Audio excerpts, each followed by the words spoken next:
నమస్తే ఫ్రెండ్స్, నేను మీ సుజాతాని. Welcome back to Mowgli's kitchen.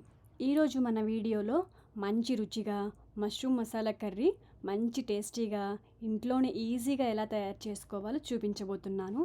మష్రూమ్ని ఎలా క్లీన్ చేయాలి మరియు కూర మంచి రుచిగా వచ్చేలా కమ్మటి గ్రేవీతో ఎలా వండాలి అనేది మీకు ఈ వీడియోలో క్లియర్గా చూపిస్తాను. మరి లేట్ చేయకుండా ఈ మష్రూమ్ మసాలా కర్రీ ఎలా చేయాలో చూద్దాం రండి. ముందుగా 200 గ్రామ్స్ మష్రూమ్ తీసుకోవాలి. ఇప్పుడు దానిపైన ఉండే సన్నటి పొరని తీసేయాలి. ఇలా నల్లటి పొర తీసేయడం వల్ల మష్రూమ్పై ఉండే డస్ట్ పార్టికల్స్ ఏమైనా ఉంటే పోతాయి. చేత్తో ఈజీగా రబ్ చేస్తే పోతుందండి.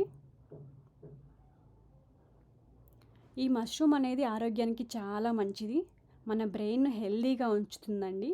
అలానే మన బాడీలో వ్యాధి నిరోధక శక్తిని పెంచుతుంది. అలాగే ఇంట్లో ఉండే వాళ్ళకి విటమిన్ డి అనేది తక్కువగా ఉంటుంది కదండి. అలాంటి వారికి ఇలా ఫుడ్ రూపంలో తీసుకోవడం వలన విటమిన్ డి అనేది బ్యాలెన్స్ అవుతుంది. ఒకవేళ మీకు చేత్తో తీసుకోవడం అంటే ఇబ్బంది అవుతుంది అనుకుంటే ఏదైనా నైఫ్ తోటి ఇలా మనం దానిపైన ఉండే సన్నటి నల్లటి పొరని తీసేయచ్చు. ఇలా తీసేసిన తర్వాత మనం చిన్న ముక్కలుగా కట్ చేసుకోవాలి.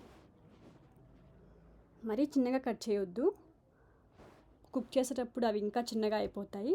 సో మీడియం సైజ్ ముక్కల్ని కట్ చేసుకొని ఒక బౌల్లోకి వేసుకోండి.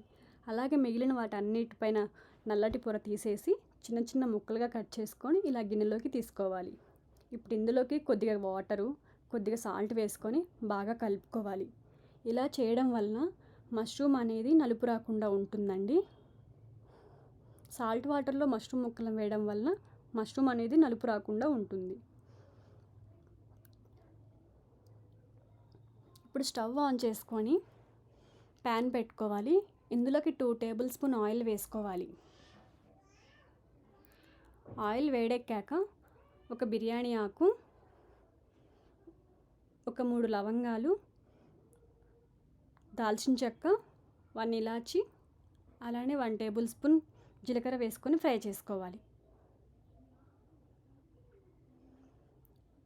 ఇప్పుడు ఇది ఫ్రై అయ్యాక ఇందులోకి సన్నగా తరిగిన ఉల్లిపాయ ముక్కలను వేసుకొని ఫ్రై చేసుకోవాలి. ఈ మసాలా కర్రీలోకి ఉల్లిపాయ ముక్కలు అనేది చాలా సన్నగా కట్ చేసుకోవాలండి. అప్పుడే కర్రీ అనేది చాలా బాగుంటుంది. ఇప్పుడు ఇవి ఫ్రై అయ్యే లోపల మనం మసాలాని ప్రిపేర్ చేసుకుందాము. ఇప్పుడు ఒక మిక్సీ జార్లోకి ఒక టమాటాను చిన్న చిన్న ముక్కలుగా కట్ చేసుకొని వేసుకోవాలి. అలానే కొద్దిగా అల్లము, వెల్లుల్లి వేసుకోవాలి. ఇప్పుడు ఇందులోకి జీడిపప్పు వేసుకొని గ్రైండ్ చేసుకోవాలి. మీ దగ్గర జీడిపప్పు అవైలబుల్గా లేకపోతే పల్లీలు కానీ లేదంటే నువ్వులు కానీ వేసుకొని గ్రైండ్ చేసుకోవచ్చు. అది కంప్లీట్గా ఆప్షనల్ అండి. గ్రైండ్ చేసిన తర్వాత గ్రేవీ అనేది ఇలా వస్తుంది. ఇప్పుడు ఈ గ్రేవీని మనం ఆనియన్స్లో వేసుకొని ఫ్రై చేసుకోవాలి. ఈ మసాలా అనేది పచ్చివాసన పోయేంత వరకు ఫ్రై చేసుకోవాలి. ఇప్పుడు ఇందులోకి కొద్దిగా పసుపు వేసుకొని ఫ్రై చేసుకోవాలి. ఇప్పుడు మనం 2-3 నిమిషాలు మూత పెట్టి పచ్చివాసన పోయే వరకు ఫ్రై చేసుకోవాలి. ఇప్పుడు 3 నిమిషాల తర్వాత చూడండి ఆయిల్ అంతా ఇట్లా సెపరేట్ అవుతుంది. ఇప్పుడు ఇందులోకి 2 టేబుల్ స్పూన్ల కారం, అలానే కొద్దిగా ధనియా పౌడర్, కొద్దిగా సాల్ట్ వేసుకొని బాగా మిక్స్ చేసుకోవాలి.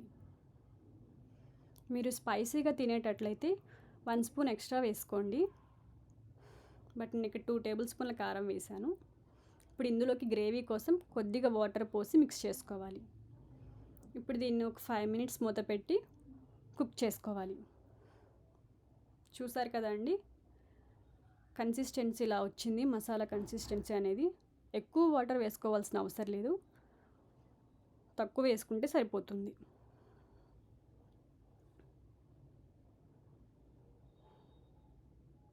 ఇప్పుడు ఇందులోకి మనం ముందుగానే కట్ చేసి పెట్టుకున్న మష్రూమ్ ముక్కలను వేసుకొని బాగా కలుపుకోండి. మష్రూమ్లో నుంచి వాటర్ అనేది వస్తుందండి. సో మనం కొద్దిసేపు ఆగి చూస్తే అందులో నుంచి వాటర్ రిలీజ్ అవుతాయి. ఇప్పుడు మనం 5 మినిట్స్ ఉడికించిన తర్వాత అందులోకి కొద్దిగా కసూరి మేతి, కొద్దిగా గరం మసాలా, అలానే సన్నగా తరిగిన కొత్తిమీర వేసుకొని బాగా కలుపుకోవాలి. చూసారు కదండి, మష్రూమ్ ముక్కలు అనేవి చాలా చిన్నగా అయ్యాయి. వీటిని ఉడికిస్తే చాలా చిన్నగా వస్తాయి. అందువల్ల మీరు కట్ చేసుకునేటప్పుడే చూసుకొని కట్ చేసుకోండి. ఇప్పుడు వీటిని మనం సర్వింగ్ బౌల్లోకి సర్వ్ చేసుకుందాము.